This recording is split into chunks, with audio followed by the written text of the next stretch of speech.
All right. Hello, everyone, and welcome to Sports by Cap podcast for June 4th, 2005. This is episode number 4, where we're going to break down the Cleveland Cavaliers salary cap situation. So let's head over to Fanspo and take a look at what options the Cavs have to maybe retool or adjust their roster, right? So let's take a look. So I'm over in Fanspo, and let's open up the Cleveland Cavaliers cap sheet. And you can see here that they are 64-18, so they have a really good team. Okay? Really good team. Yeah, they came up short, but look at the payroll. They're at $209 million. That's with all the cap holds. And if I look at their cap holds, we got a bunch of random players, so we're going to renounce all these players. And what will happen is the cap will go down. So a cap hold is like a hold on, like when you buy something. Like let's say you go to a hotel and you put your credit card down, they put a hold on your card. Basically what they're doing is they're putting a $200 payment or hold on your credit card. And then if you use that credit card for something in the room, then they charge you. But if not, then that money gets credited back to your account. That's basically what a cap hold is. It's the same idea. And Pat Riley and my beloved Miami Heat literally created the cap hold. Because in 2010, when they signed LeBron and D. Wade and Chris Bosh, they were able to sign LeBron and Chris Bosh with cap space, and they were able to re-sign Dwayne Wade with his bird rights, and they could go over the cap to re-sign him. And so they put in the cap hold right after that in 2012. And what that did was it restricts what you can do with cap space.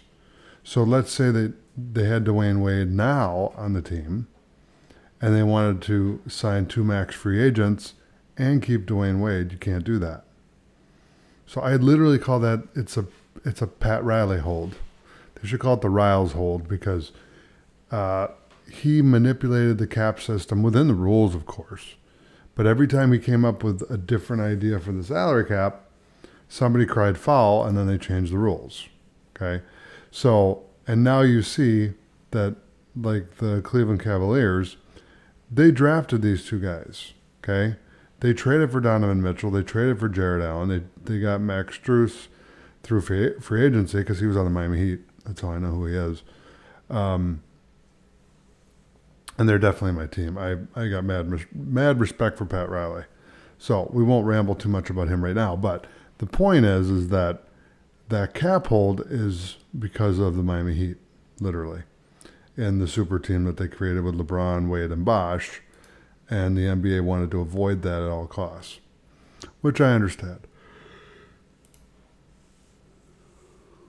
And I will say that the parity in the league is better because there's a new champion every year.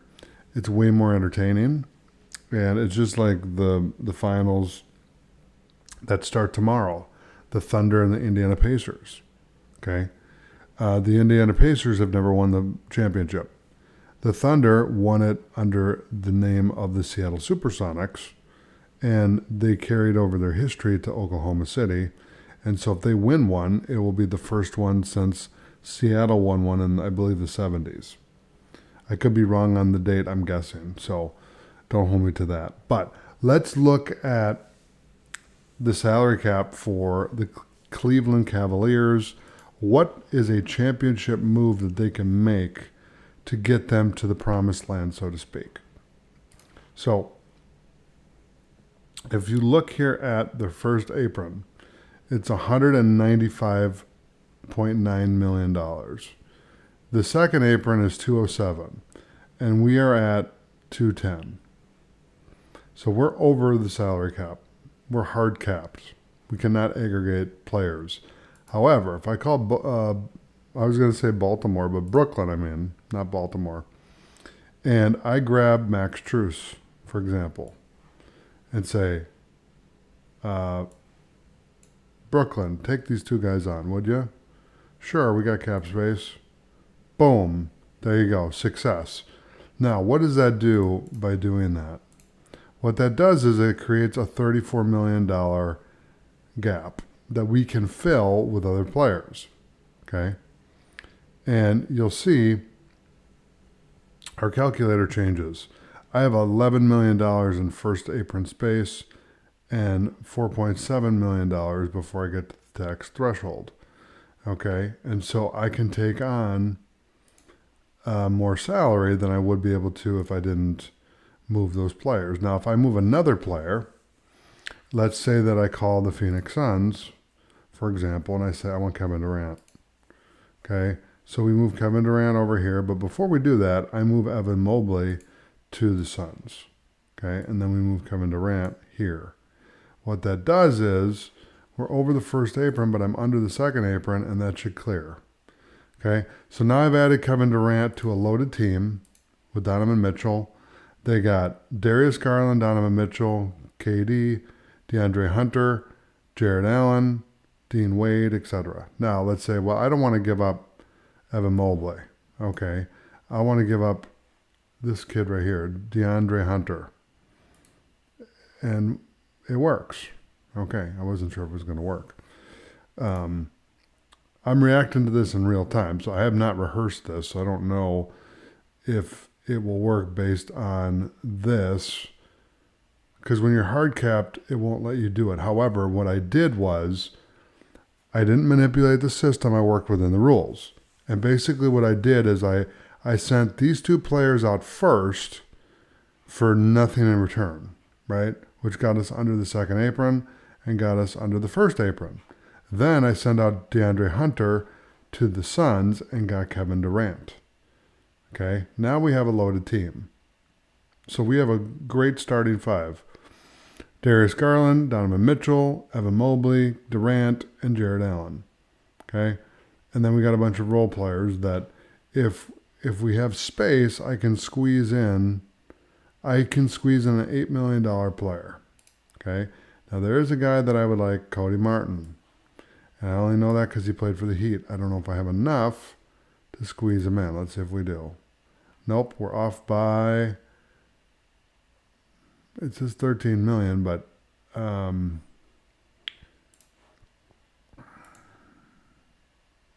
let's send him back and let's try it again and see if that, okay, so I had too much with him, so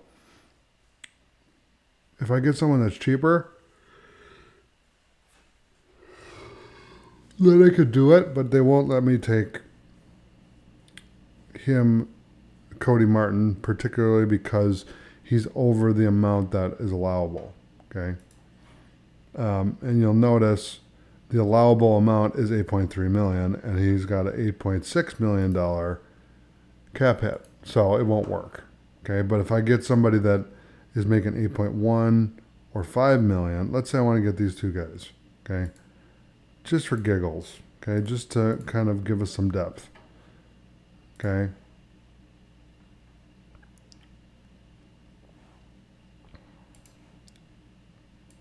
They literally do not like my trade. Okay, I'll just send them back, and I'll give up on that. I'm not going to keep pushing it. Let's just do this.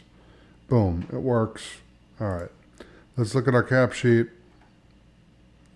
And what I would do if I was a Cav, I would re-sign Durant for 2 more years, so you have him for 3 years. So we got Donovan Mitchell, Evan Mobley, Darius Garland, Kevin Durant, Jared Allen.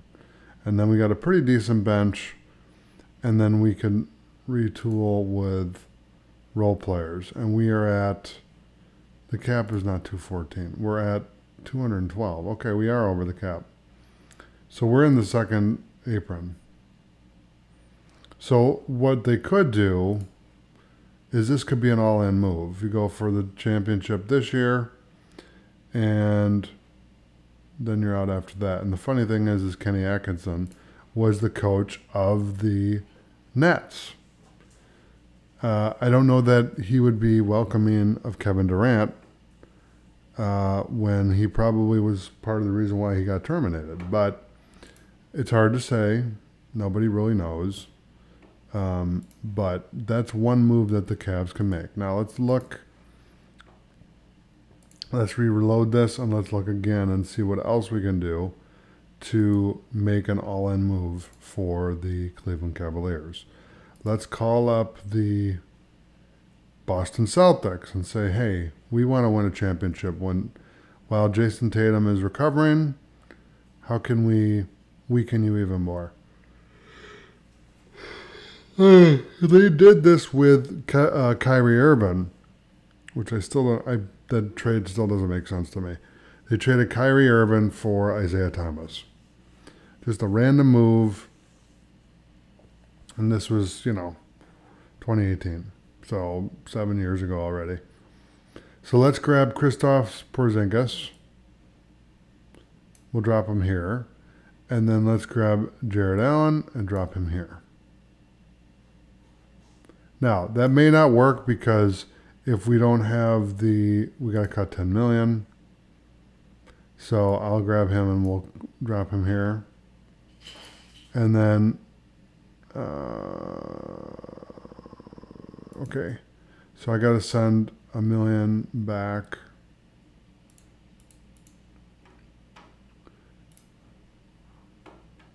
Okay, then we got to get the Brooklyn Nets involved. All right, so here's what we need to do. So we'll do the same deal to Brooklyn. We'll call Brooklyn and say, hey, we need your cap space. And let's send Max Strus and DeAndre Hunter to Brooklyn. Okay, to clean up our books. Okay, so I'll just send one of them there. I'll keep him there. All right, so we sent him there and we got under the second apron. That was successful. All right, now I'm going to call Boston and say, hey, I want to do a deal with you and I want Porzingis. Okay, and they say, all right, you can have Porzingis and we'll give you Max. And let's try that. That's successful.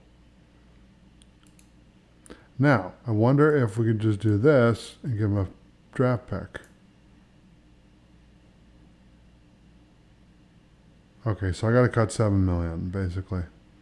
So let me send him a $7 million player. So we'll send him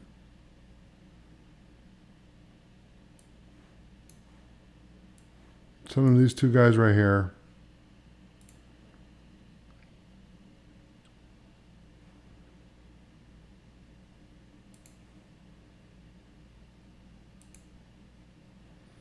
Yeah, the problem is we're over the apron. So the move is a little bit tricky, I admit. See if we can get Jaylen Brown. Nope, we got to cut 20 million. So if I can do this,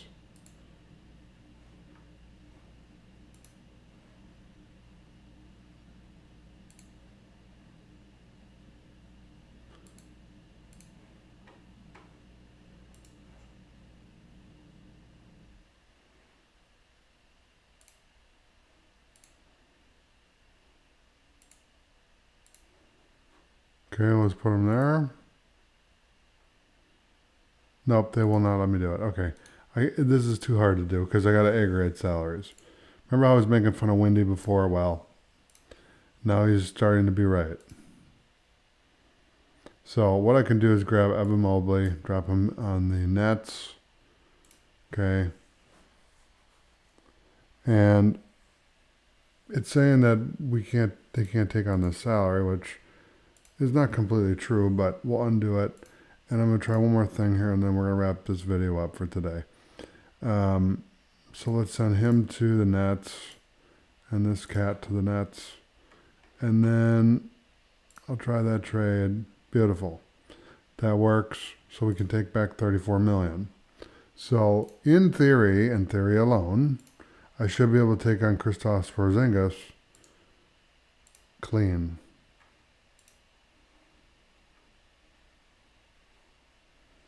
Okay, so they want me to cut $3 million.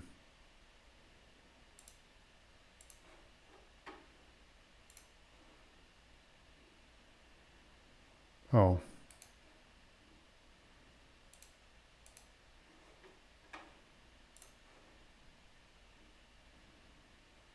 Really? Okay, so it doesn't want to cooperate. And I know why, because we're over the second apron. We're hard capped.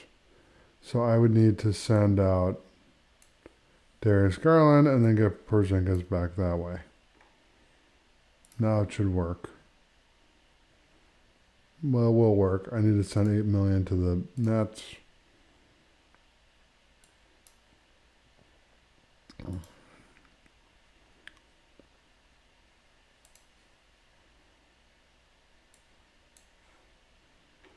Okay, I'll send it back to Cleveland. Nope. So, okay. So that idea didn't work. It failed. But I'm going to show you one more, and then I'm going to call it a night. I want to go get Giannis. So let's drop Giannis. Before I do that, I've already tested out this trade beforehand, so I know it works. I'm going to send Max Strus and this guy right here.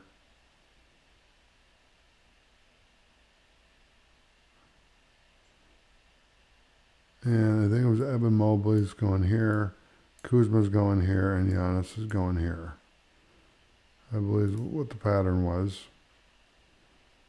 We have to cut $15 million from the Nets.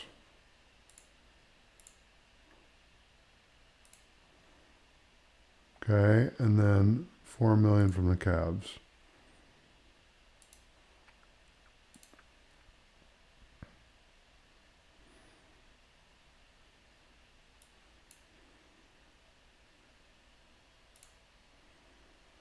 There you go. Now we got Giannis. Now, if I'm the Cavs, what I'm going to do is I'm going to unload a bunch of pieces because, like this guy right here, right? What that's going to do is open up flexibility. Okay, and if they want max, look at this. I have $57 million available. So now I can call up the Phoenix Suns. And we can get this escalated to DEFCON 7. And I drop him in there, and let's see if that bites. Okay, it does not. I need to cut $19 million from the Cavs. And then we should be able to make this happen. Okay, it won't let me do it, which is fine. So what I'm going to do is I'm going to undo the Durant deal. Okay. Bring Jared Allen back. And forget about Durant. I do have room. And one rumor that people were talking about was trading Darius Garland. So let's call the Atlanta Hawks up and say, hey, how about Trae Young for Darius Garland, right? How about that for a team? There you go. So we got Donovan Mitchell, Trae Young, and Giannis on the Cavs, and Jared Allen. Okay, and our payroll is $181 million. $191 million, then $152, then $32. Okay, so that's, a couple ideas for the Cavs. Yeah. So thank you so much for watching the Sports by Cap podcast. Be sure to subscribe to the channel, hit the notification bell so you get an update anytime I upload new content, and check out the latest episodes from the podcast right here on the Sports by Cap podcast. That's right, Sports by Cap. So thank you so much for watching. Take care, and I'll see you tomorrow.